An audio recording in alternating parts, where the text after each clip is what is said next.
Hello guys and welcome to another video. I'm Unclaimed Demigod. I keep you guys up to date on Percy Jackson related news, and today it's almost midnight. 5 hours ago they dropped the first 1 minute and 30 seconds Percy Jackson teaser for the Disney Plus TV show. So let's watch, let's react, let's go frame by frame, and let's review, and let's rant in the comments. Let's go. Okay, so we start again with the cover of Riptide, very moody, angsty, and a black and white New York, and then the Met. My name is Percy Jackson. He looks like Am I a baby. troubled kid? Yes, you could say that. You could say that. Bad grades, bullies, Oh. all the normal stuff. And then there's some stuff that's maybe not so What? normal. Riptide vibrates? In the presence of danger? You saw something. Okay, that's happening outside. Something that no one And else nobody's could looking, see. obviously. Oh, he looks so cute. I finally see him The outside of a stories flannel. I have told you about great gods and half-bloods. R.I.P. They are real. Mrs. Jackson, things have changed. It's Oh, all Robert about is so cute. I think he's gonna be my favorite. Why is there half a goat in your pants? So the important thing is not to panic. His voice. Oh. Percy Jackson. Oh, what a, sorry, I had to pause it. What a dump truck. We've been expecting. Oh, Hermes coming. Oh, love her. Okay, yeah, get him. Oh. The bull has been stolen. That is your quest. Nice. What is that? Remember what I taught you. Remember? Okay, who was that? What?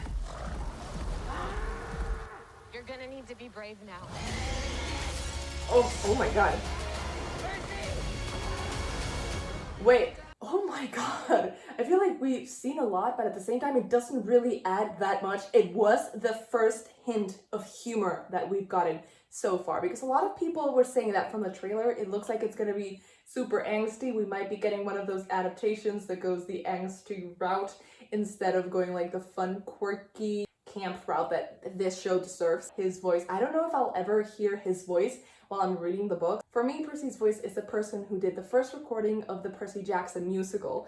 So that guy is forever in my brain. When I read him, it sounds like him. His voice, he sounds like he's going through puberty. And I know it hasn't always been like that, so I'm guessing it's gonna evolve over time. That's not his like final voice. He's a literal child. That hug moment, I was spoiled by people in the internet because obviously I follow a lot of Percy Jackson things. So whenever I went into Instagram this afternoon, I was like bombarded with the trailer. The horse, it's just hitting me right now because I was thinking about the huge butt. The horse is brown and it's white in the book. Is that to match the skin color? I don't know. I just want to see Annabeth have Percy again. Let's watch it again. I thought I was gonna cry because I'm very like emotionally exhausted, but I'm just too happy. It's frame by frame time, baby. Let's go. Okay, Manhattan. What bridge is this?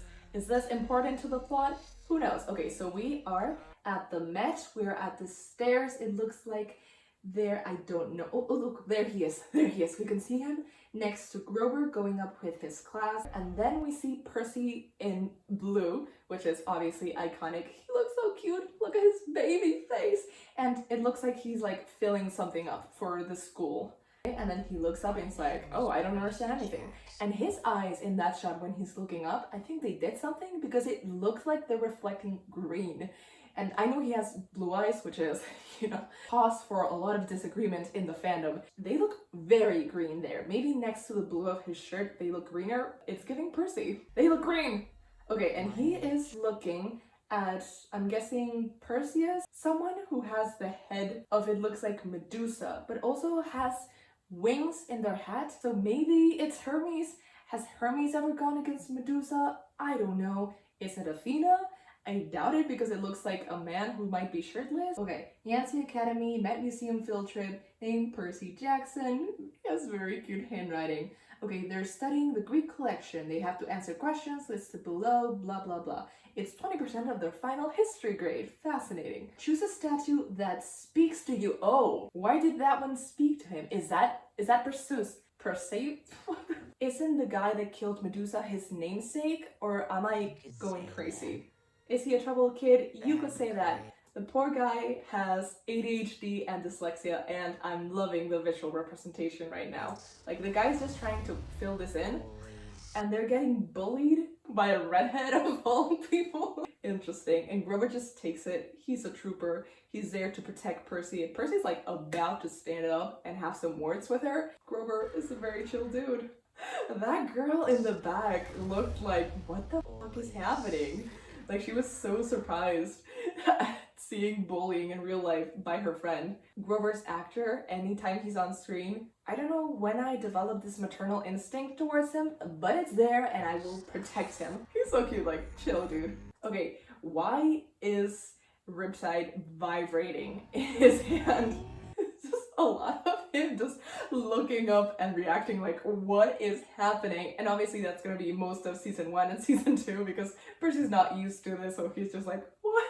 Okay, and then we see Mrs. Dodds in the middle of the students, and then he falls and the fountain nicks next to him. This obviously happens in the middle of an exposition room in the Met, inside it in the books, but here it looks like it's outside. I think that they put the fountain next to him because he might do something with the fountain, which he did do in the books, but to Nancy, he like splashed her a bit and he was like, well, that's weird, that's very funny, I don't know what happened, I don't know who did that. So I feel like they mixed those scenes. And here we have Mrs. Dodds, aka one of the Furies of the underworld, trying to kill Percy, or at least take him to Hades. And I saw a screenshot of this, and I don't know, I think someone might have edited it because it looked like a baby's face photoshopped on top of this chicken woman body. Okay, I don't love it, but I don't hate it because Greek monsters are supposed to be like very weird looking and very ugly. It's not my vibe, but also she's not going to be in that much of the show, so it doesn't bother me that she's very ugly. Something that no one else could see, Sally knows, and he's like, have you been hiding something from me, mother? Also, interesting that we haven't seen Smelly Gabe yet. Okay, the lightning with the Disney, I know that's like the least important thing we could get from this trailer, but I think that was such a smart choice, and I love it, personally.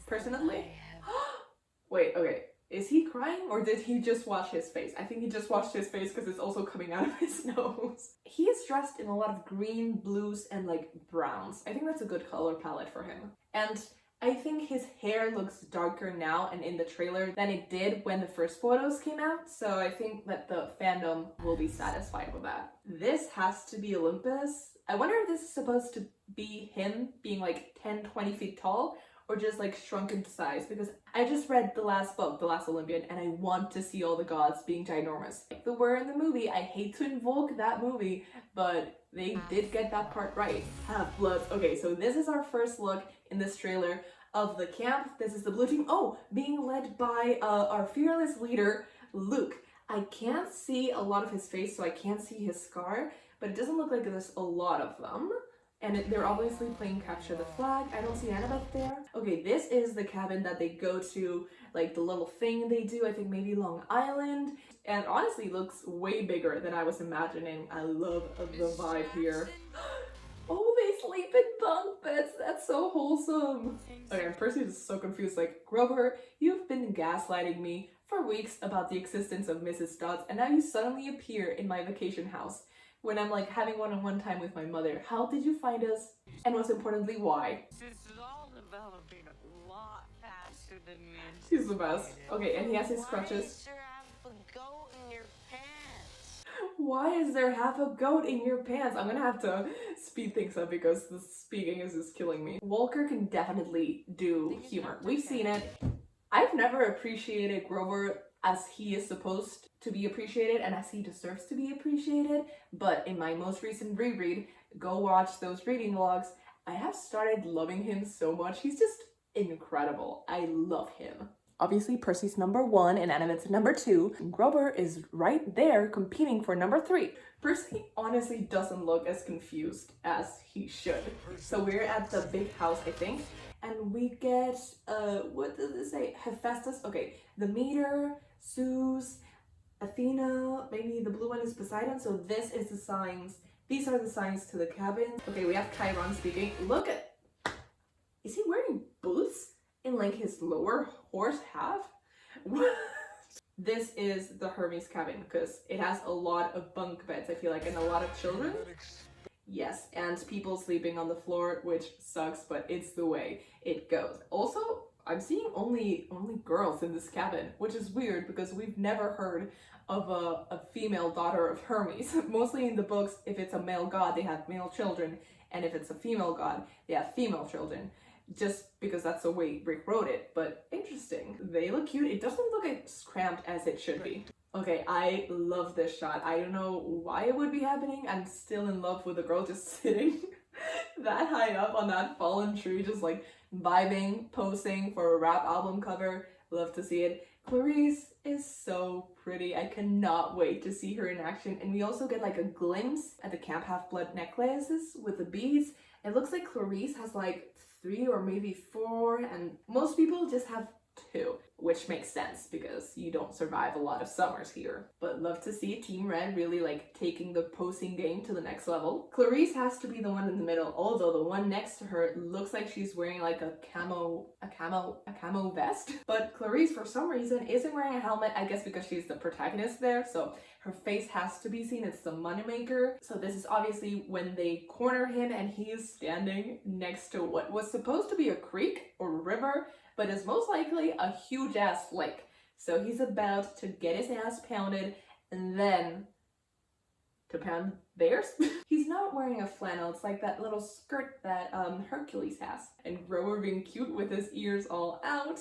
And Annabeth supposedly looking at Percy and maybe being a little bit impressed, or I don't know what's going on. That girl just threw something. Didn't look like very good form, but maybe they're throwing knives. I don't know why Annabeth is looking away from that. You have to be careful. Do not turn your back on a girl throwing knives. The Master Bolt. Dramatic scene of Percy's face with the rain has been stolen. So it's interesting that here we don't see Annabeth. I think she might be either like to here or in front of them. And this is obviously the underworld in Hades' palace. Honestly, it looks incredible. It's very pretty. And also, isn't there like too much light in here? There's no sky. There's just like, it's a big cavern. But it looks, oh, there's a little throne for Persephone. He does love her. I promised myself this would be a quick video. I've been analyzing this for 20 minutes already. So this is Medusa's Emporium. There's really not much to say. Looking cute. Percy rocking his flannel as always. Okay, flannel, there we go. There. It doesn't look like they're gonna change wardrobe too much. I want to see if they're gonna have like the Waterland t-shirts. But Percy's just like always looking extremely confused. I feel like Walker has that confused look down. So they're at the casino. There's a car outside, but I don't think they're gonna steal it like they did in the movie. And they're just like, wow. Free stuff. There's like a roller coaster in here. They're gonna have fun and they're gonna be stuck there for a week. Okay, Ares looking so cool. I'm not an Ares lover, but honestly his aesthetic is on point. He just leaves them and once again, Percy's so confused. This is what I'm confused about. I'm sure it means something to someone, but not to me. I feel like this is one of the statues that was on Percy's worksheet before. But for some reason, we have Annabeth and Percy kneeling to her. There's like a satyr on the wall. Is that Dionysus like riding a donkey? There's this woman who looks like she's, oh, is it a Venus? It looks like she's might be like coming out of a shell. There's a golden throne in front of her. I don't know if there's like eagles on the armrest. And she's holding a shield with a boar's face. Okay. I'm piecing things together, guys. This might be Aphrodite. Oh, wait. Is this the ride? The love ride? Because it doesn't look like a statue. It's like an animatronic. And it has the shield that they have to look for. And the boar is the symbol of Ares. Goddamn, I just pieced it together. I'm too good. So I have deduced from the water and everything else that this has to be the ride. I thought they might have added a scene wondering why they are kneeling. Is there like, are they in the presence of an actual god? Guess we'll see. This, I'm just extremely confused about. It's very scary. Is it a mannequin or is it a Greek monster? And why is Annabeth so close to it and not running away? I think that's all the context we're gonna get and I'm very scared. But right after, for some reason, right after that, we get Annabeth hugging Percy at camp. Which is so weird. Because, okay, do guess that Percy comes back alone from Olympus? Does he? Don't they wait downstairs? How does Percy get to Olympus? No. And why is Camp clapping? I love that there's like this girl, I think, in a wheelchair. So glad to see that Camp Athletics is accessible, because it's very easy to end up in a wheelchair when you're a demigod. But this is everything.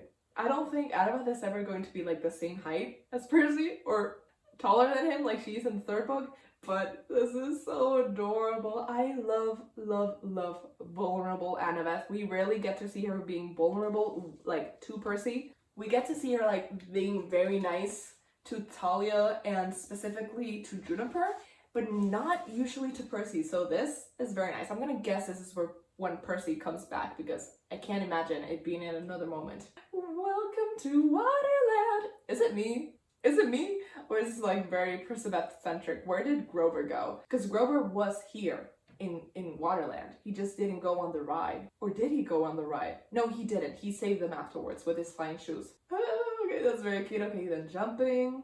That has to be the, what is it called? The something arch? You know, the St. Louis arch. Okay, so this has to be in St. Louis. Percy is falling instead of jumping, and everything is green under him. It actually looks like he has an actual shadow right below his feet. But was that the chimera that threw him with like the force? I don't know what's happening. Okay, so maybe it's green water. Good, because if it's grass, he would not survive that. Okay, and this is obviously Sally, Grover, and Percy on their way to camp on Smelly Gabe's car. And it's raining, because of course, and these are just normal cows, and then they get a cow thrown on top of them by the Minotaur. Sally's just like, goddamn. And he is going to need to be brave now, because look at that jacked up Minotaur. Okay, so that was Sally exploding. I feel like that's where the light came from, or here we have Riptide. It's interesting because it looks like it doesn't all come out from the pen, like it appears in the middle before the tip or the bottom, and it looks like the Minotaur gets down on 4 legs. Like, yeah, and it looks like a cow now, but it's not. We know it's not. Okay, so he runs on 4 legs. So he's gonna be more bull than man. Hello, my name is Percy Jackson. You killed my mother. Prepare to die. December 20th. Yay. So I'm probably feeling way too smart about figuring out that that was in Waterland and they were in like the love ride, because I think I could have put it together by watching the end of the trailer, but I feel like from that frame, it was pretty good of me, like a pretty good guess, like getting the hints. Honestly, I loved that they added that bit of humor and levity to it, because it really needs it. I think they're trying to market more like the story as a whole now than maybe the vibe. I'm hoping, praying, that the show does incorporate a lot of that Percy Jackson humor we've come to know and love. What I don't know is if we're getting Percy Jackson narration throughout all of it, or if it's just like a marketing tactic for the trailers, because for all the teasers that we've gotten, we've had Percy narrating them, and we've had like both of this iconic lines like, am I a troubled kid? Yeah, guess you could say that. Or, look, I didn't want to be a half-blood. I didn't have to be a hero seeking praise. Being a half-blood is scary. It mostly gets you killed in really nasty ways. If you haven't listened to the musical, what are you doing with your freaking life? Go enjoy that for now until we get the TV show. Like, this will help you get through the next 3 months. My hair looks like really freaking good. It's midnight and I'm starting to get delirious and I have to edit this video, so please, please, please let me know what your favorite parts of the video were. I am very biased, so I'm gonna say 2. My favorite part was Grover. I'm gonna go with the what is half of a goat doing and like your lower body or whatever, and Grover's like, the important thing is not to panic. I think he's gonna be my favorite actor. I don't know why, he's just like giving me all the good vibes. And then the second favorite moment is the Perciveth hug, because I am a weak woman. I've just read the last 3 books of Percy Jackson, the Olympians, so I'm in a very, very intense Perciveth high, which I haven't been in for years. So now I need all the content, and I'm like consuming all the fan art, especially Birchback fan art. I'm like rediscovering it and it's giving me life.